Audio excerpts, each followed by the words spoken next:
President Donald Trump said Iran peace talks will resume today. Rogue police officers have been using surveillance cameras for stalking. And a Post reader helped solve a romantic World War II mystery. That's some of what we'll get to on The 7 from The Washington Post. I'm Izin Akabawal, in for Hannah Jewell. It's Monday, August 3rd. Let's get you caught up with today's 7 stories. Number 1. President Donald Trump said the US and Iran will return to negotiations today.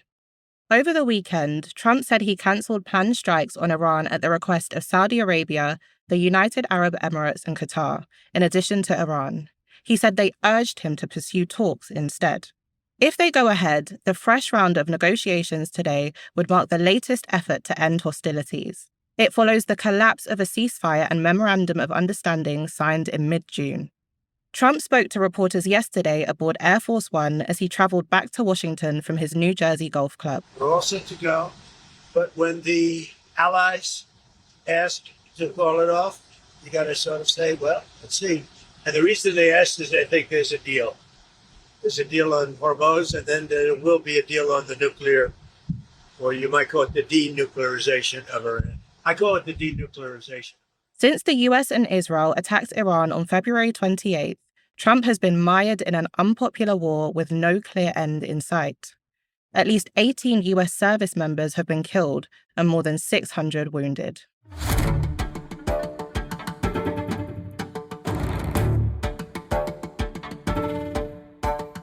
Number 2 is a Post exclusive.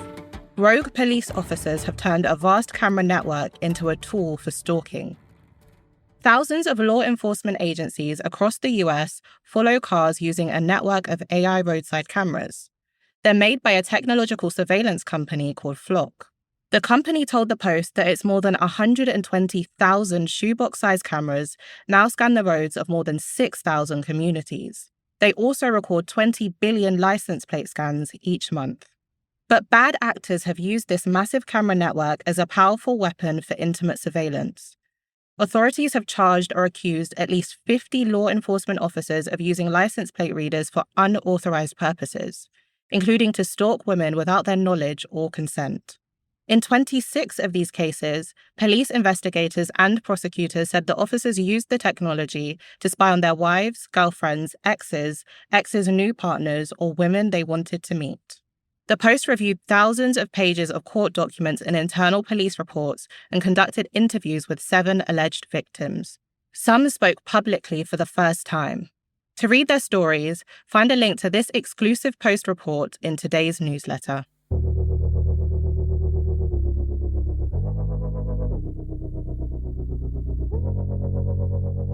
Senate Republicans are racing to complete a long to-do list before leaving DC this week. That's number 3. The Senate breaks for its August recess this Friday, and there is a lot they are seeking to accomplish before they head back to their states. Up first, senators want to approve a stopgap spending bill aimed at averting a government shutdown before the midterm elections. As things stand, the government is set to run out of funds October 1st. In addition to the stopgap budget bill, Senate Majority Leader John Thune is working to confirm 74 of President Trump's nominees. The most high-profile is Todd Blanche. He could be confirmed as Attorney General this week if Trump can win the support of the 2 Republican senators who have blocked his confirmation. Whatever senators don't accomplish this week is likely to be pushed to September, when Congress is scheduled to be in Washington only briefly before hitting the campaign trail for the November elections.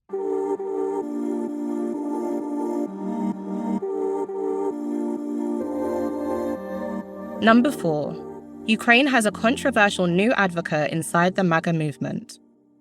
Influential pro-Trump blogger Laura Loomer has spent years criticizing Ukrainian President Volodymyr Zelensky and opposing US support for Ukraine after Russia invaded it in 2022. But in recent weeks, she has undergone a stunning transformation. She traveled to Kyiv on July 19th with, in her telling, no agenda other than seeing the war-torn country for herself. 10 days later, she returned to the US as one of MAGA's most prominent advocates for Ukraine. Here's how she explained the shift in an interview with Zelensky in Ukraine last month. And I've come to realize that I was bamboozled by Russian propaganda, and I came to believe a lot of untrue things about Ukraine. I used to think that this was a country full of Nazis. I'm just trying to convey to you. Her reversal marked a victory for Ukrainian efforts to court American conservatives, countering a years-long outreach by Russia. And it could have a big impact. Trump is a steadfast fan of Loomer, much to the annoyance of some of his advisors.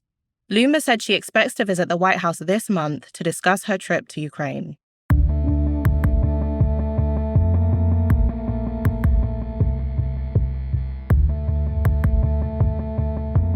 Number 5. Fire, heat, and smoke spread across the Northern Hemisphere in July. Major wildfires and the massive, suffocating plumes of smoke they bring blanketed large parts of North America and Europe in July, sometimes in areas that were already dealing with heat waves. In Chicago and New York, some choked under orange and white skies, while in Canada and Oregon, huge forests, ranchlands filled with livestock, and rural communities burned. According to Post analysis, about 20% of the Northern Hemisphere's land area experienced moderate or greater concentrations of the soot released by wildfires at some point in July.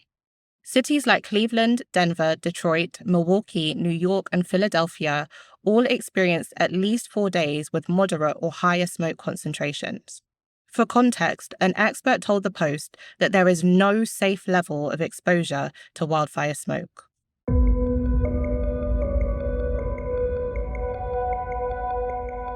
Number 6. This is what you should know about cancer risk if it runs in your family. It's important to keep in mind that the majority of cancer cases are not associated with an inherited gene. Around 12% of cancers are associated with genetic mutations, but even having those genes doesn't mean you will definitely get cancer. Unfortunately, if you have a sibling, parent, or child with cancer, you generally have 2 to 5 times the risk of getting that same cancer yourself. That's even if there's no identifiable genetic mutation. The good news, though, is that an estimated 40% of all cancers are thought to be preventable. Exercising, avoiding smoking, limiting alcohol, and other healthy choices can all help. For more specific advice on when you should consider enhanced screening or risk-reducing surgery, click the link to our newsletter. You can find that, as always, in our show notes.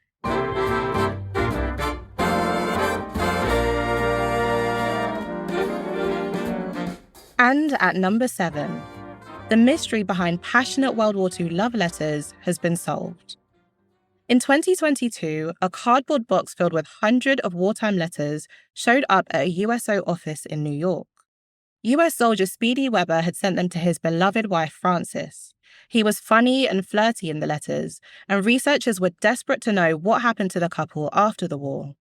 But they kept hitting a brick wall. That was until recently, when an amateur genealogist and post reader in California tracked down one of Speedy's relatives in a few hours on Ancestry.com. Then a Post reporter managed to find his number. Speedy's 84-year-old nephew, Arthur Sirota, had fond memories of his warm uncle and classy aunt. He described Frances as beautiful. She had a management-level job at the post office, and her husband, Speedy, was a trucker. Sirota told the Post, "To me, they hit the lottery. To have a love affair last a lifetime, it doesn't get better than that."